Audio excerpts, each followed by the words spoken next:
Hello everyone, welcome to Legacy IAS Academy. Yesterday, three people got the Nobel Prize for the economics. Okay, in the field of economic development, these people got the Nobel Prize. So in this video, we will analyze what is the research that they've carried out and what is important for us from the exam point of view. First thing, a very important prominent person who was awarded the Nobel Prize yesterday was a person called Ben Bernanke.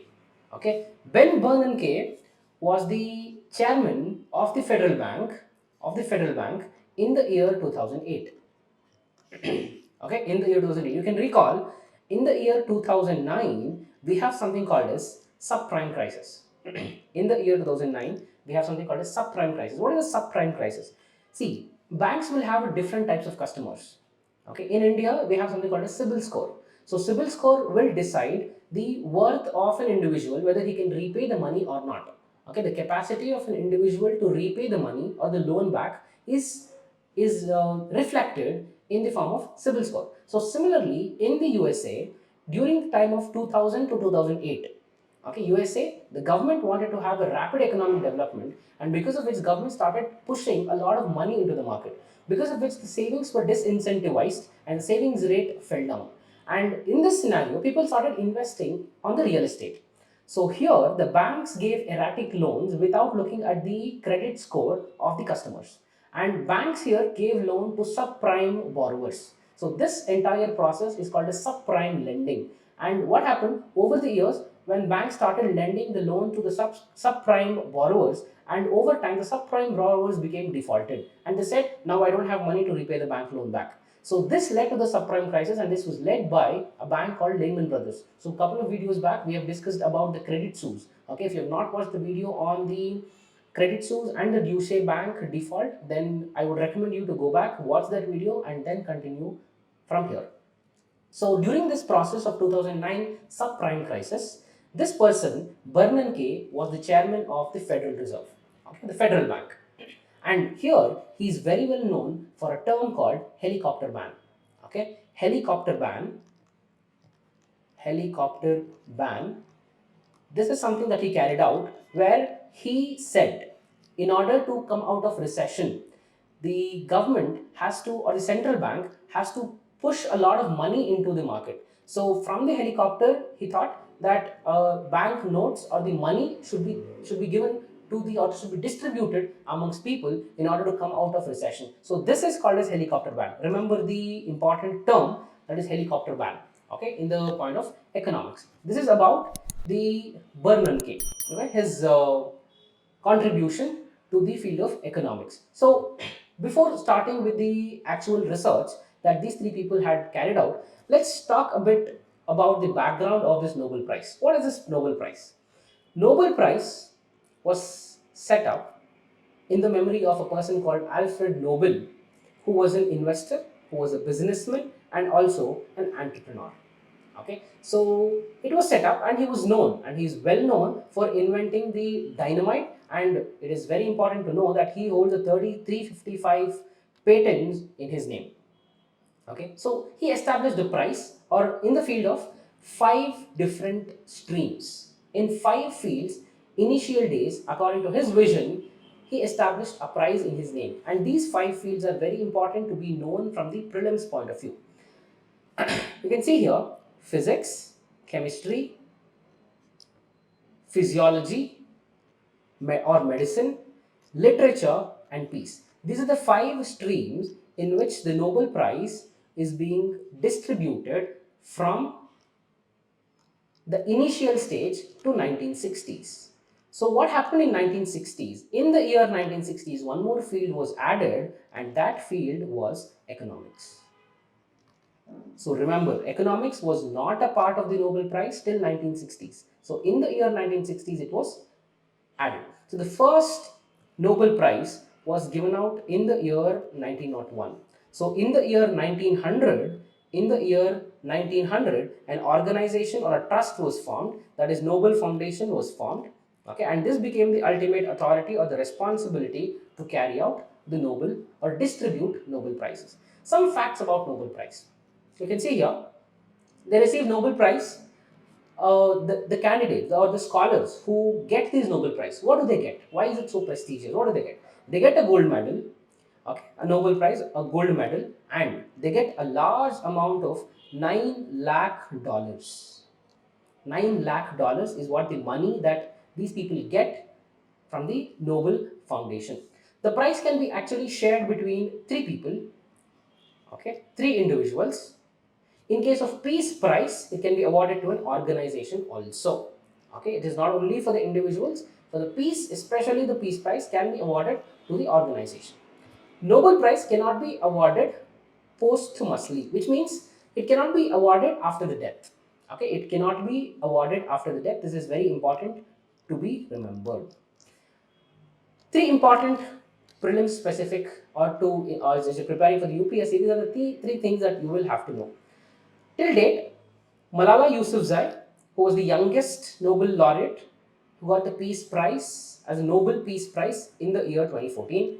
John B. Godinu was the oldest one. He got the Peace Prize, or he got the Nobel Prize at the age of 97, which means there is no age bracket to receive the Nobel Prize. Okay, this is something that you will have to remember, because UPSC will make a statement, that is statement 1. It will say there is an age gap or the age range mentioned for the Nobel Prize to be awarded. But no, there is no such age range that is mentioned to award the Nobel Prize. And the last one, Marie Curie is the only woman to get Nobel Prize twice in her career. That is one in the year 1913 in the field of physics, 1911 in the field of chemistry. Okay. Now, let's talk about the Nobel Prize in Economics that was awarded in this year 2022. Nobel Prize in Economics. It goes to the research in banking crisis or banking and financial institution,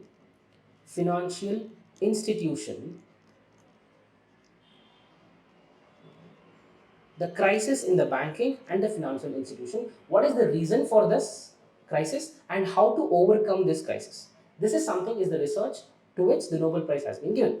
You can see here, why is avoiding bank collapse a vital for the economic development or an economy of a country? Why do you think this failing banks or something called as bank run, okay, something called as bank run, this will hinder the economic development?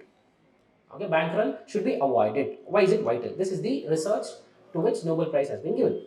Bernanke says, Bernanke says that, see, before Bernanke, something that we will have to remember, before 1983, where he published his paper, what was believed is that bank run happens as an effect of economic crisis. See, what is this bank run? We're talking a lot about bank run.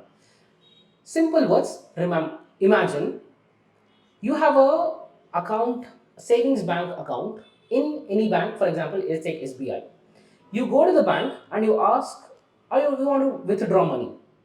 Okay, when you want to withdraw money, and when the bank says that bank has no money, you have kept your deposit, you've kept your money in the savings bank account, like let's assume 10,000 rupees, and you want to withdraw 1,000 rupees out of that, and the bank says that we don't have money to give you. That issue, that particular thing is called as bank run. And what happens after this? You don't keep quiet, you call your friend, okay, you tell him that this particular bank is not giving my money, and he calls his friend, and this entire community of people who has their account in this bank, they all come together and they start protesting against the bank, and they all start demanding to withdraw their money back. This entire event is called as bank run.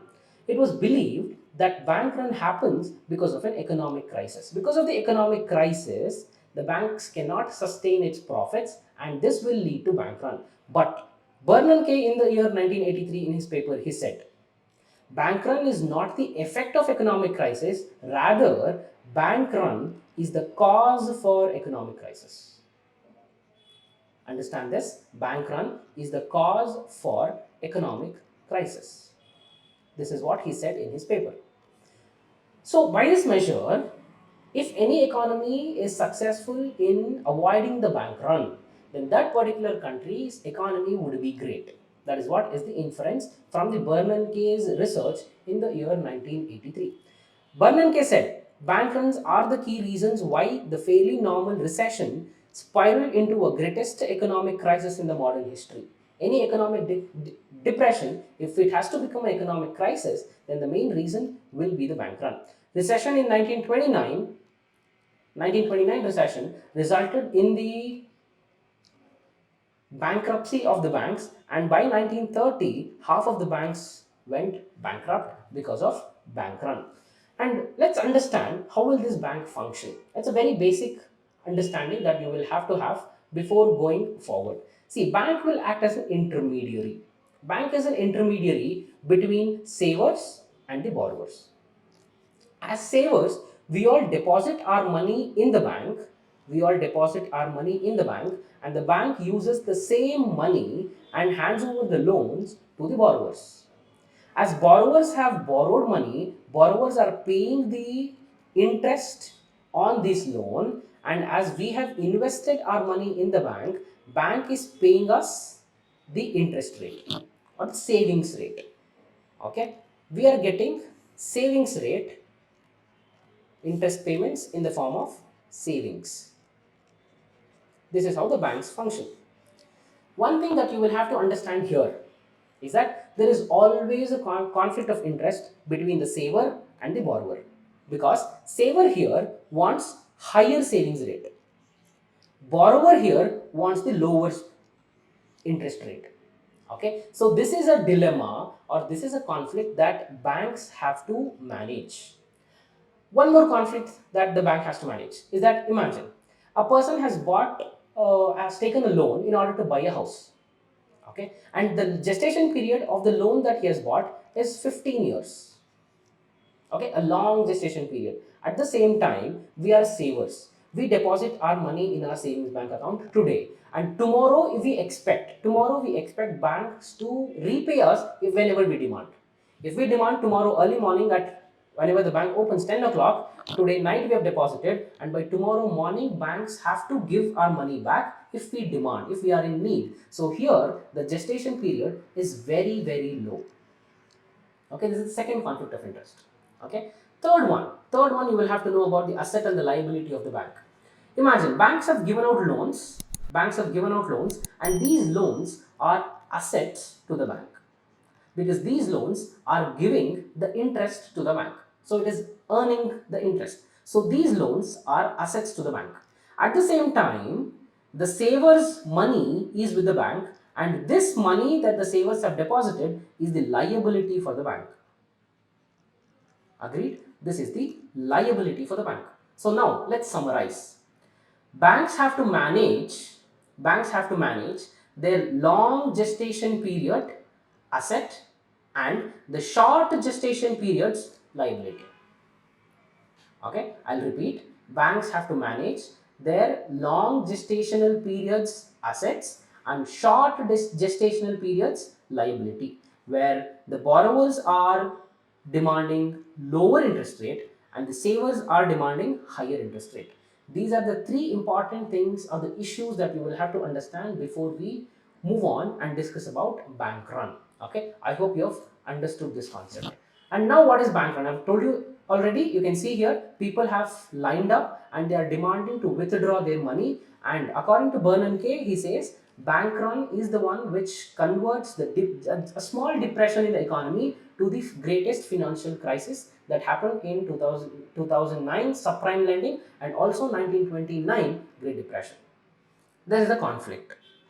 Okay, in order to manage this conflict that we have talked about, long gestational period, short gestational period, okay, in order to manage this conflict, the Diamond and Daybwick, these are the two other people along with Bernanke who have got the Nobel Prize. These people say banks are the institutions, or banks are the organizations or the middle entity that is very much equipped with all the economic prospects in order to manage this conflict. If any bank, we have seen the Punjab and Maharashtra Cooperative Bank failing. We have seen Yes Bank that has defaulted on its payments.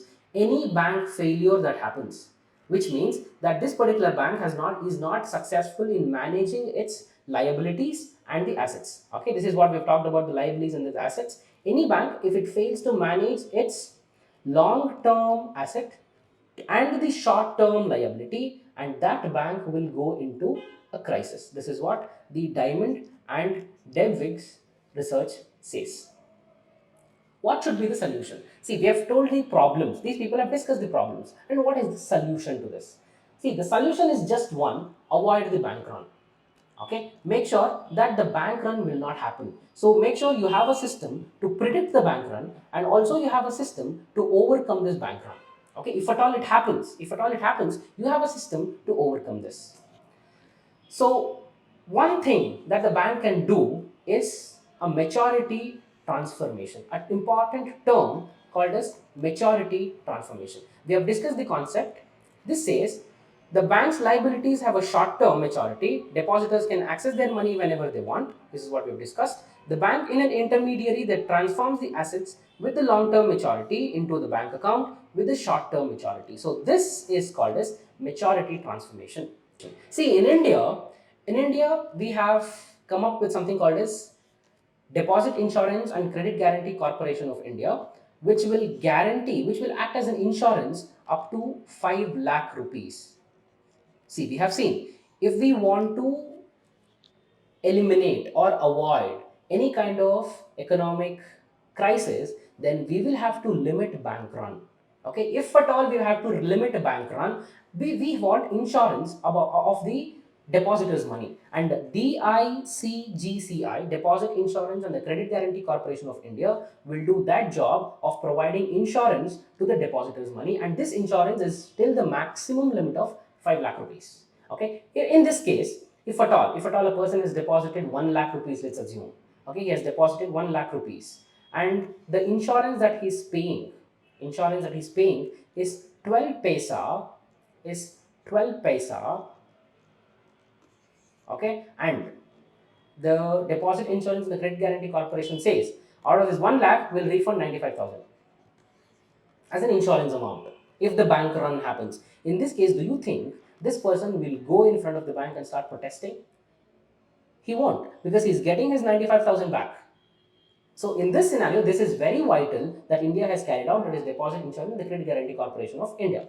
The second important thing is about the Basel III norms. Okay, Basel is a set of norms. See, we have Basel 1, Basel 2 and Basel 3. Basel 3 came in the year 2010. 2010, and India was about to implement Basel 4 by 2019, and we had COVID-19 in the end of 2019 and the start of 2020, because of which the rollout of the Basel 4 has been put forward. Until now we haven't implemented Basel 4. So Basel 3 or the Basel norms provide a set of instructions or a set of targets for the banks in order to lend. Okay, by this it aims in order to have a systematic book with respect to the financials of the bank. Okay, so according to the Basel 3 norms, Basel 3 norms says every bank has to manage 12.9% of its risk weighted assets. 12.9% of the deposits has to be maintained with respect to its risk weighted assets, and this will include tier 1 capital, tier 2 capital and capital conservation buffer. Okay, capital conservation buffer should be around 2.5%. So all these are to limit the bank run. Okay, and these are like the insurance for the bank. So whenever there is a crisis that kicks in, and whenever the bank is lending to the subprime lenders, the capital to risk weighted asset will be more. Okay, which means, for example, if a bank is lending to a person who is having a CIBIL score more than 750, then the capital to risk weighted asset will be very less. At the same time, if a bank is lending to a person who is having a credit score of 0, first time he's taking a bank loan, then the capital to risk weighted assets will be more. If at all the bank is lending to a person whose CIBIL score is really in the negative, okay, who has defaulted on his payments and whose loans have become NPAs, then the capital to risk weighted asset, the percentage of its loan which is going as an insurance, it will be more. Okay, so these are some of the norms, the Basel 3 norms that are in place in order to avoid bank run. Okay, see, we had the Punjab and Maharashtra PMC bank crisis. Okay, at the same time we had Yes Bank crisis.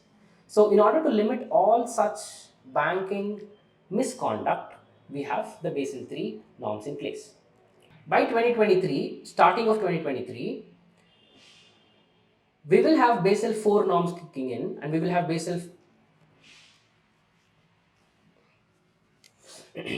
by 2023, we will have Basel IV norms, and the demand in the Basel IV norms would be to increase the deposit insurance and the credit guarantee corporation, and to increase this deposit and to make it 8 lakh or 10 lakh. Okay, this is something, the recommendation that we have for the near future. So that's all for the today. If you have liked the video, please don't forget to like and share it with your friends. For more such enriching content, subscribe to Legacy Academy. Have a nice day. Thank you.